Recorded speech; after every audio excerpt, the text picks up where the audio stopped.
So something's kind of struck me recently. I've just really started on social media. I've got a new YouTube channel and all of this thing about talking to camera and expressing my ideas and like showing up here is very new to me. And oh my God, it's tough, yeah?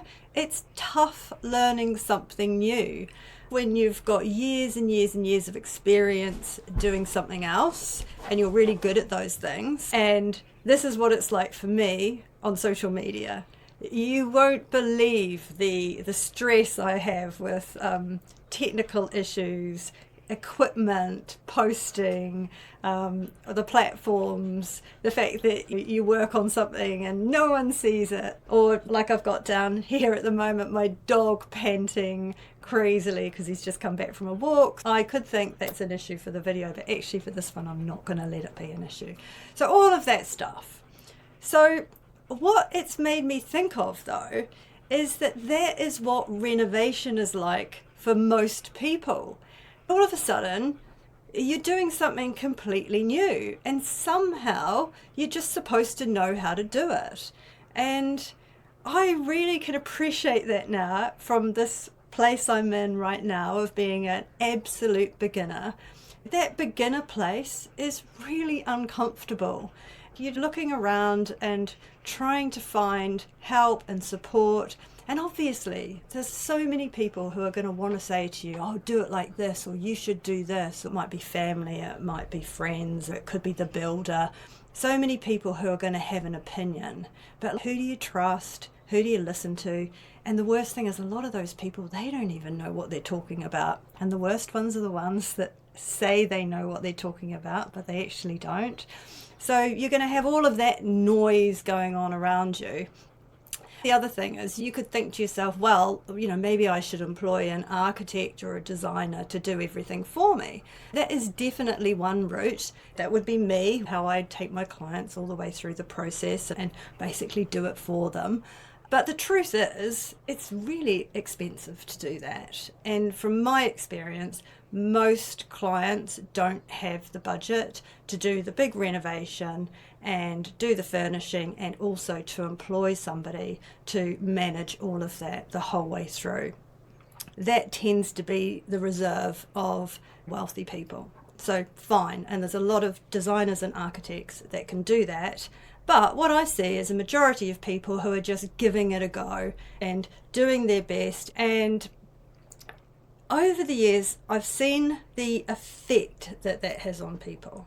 I've seen that most people hate renovating. They sort of clench their teeth and they can't wait to finish the renovation process.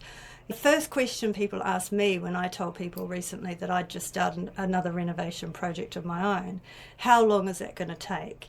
And the thing about that is people just want to know, how long do you have to suffer for? And I always think that's such a shame because to me, renovation is an incredible thing to do. It's creative, it's engaging, you get to create something that is what you want for how you want to live. And it's so personal and it's just such an amazing opportunity. So I think it's such a shame that people are stressed and unhappy throughout that. And I think people are stressed and unhappy because they're out of their depth, they don't have the confidence, they're not really sure what they should be doing, and they're dealing with lots of money. It's expensive to renovate, and it's stressful if you're spending money and you're not really sure what you're doing.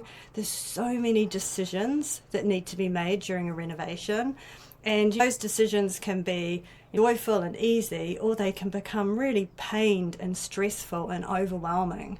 I hate to see that. I hate to see people suffer through a renovation when it could be such a great process.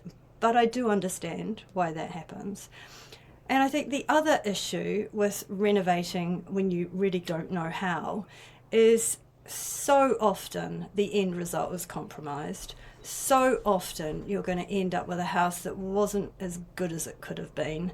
It's a sliding scale, isn't it? There's the huge disappointments right through to the, oh gosh, the little bits and pieces, little micro mistakes that just kind of eat away at the enjoyment of the project.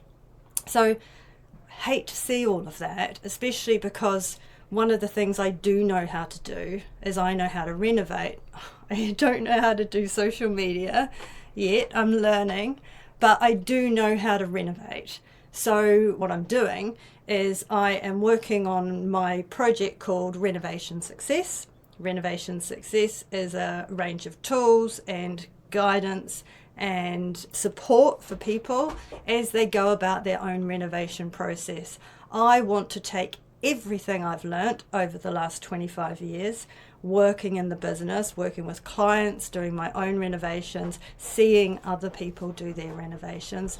I want to take every piece of information and knowledge I've learnt, and I want to share that. I want to give it to people so that they can renovate with more success and ultimately with more joy.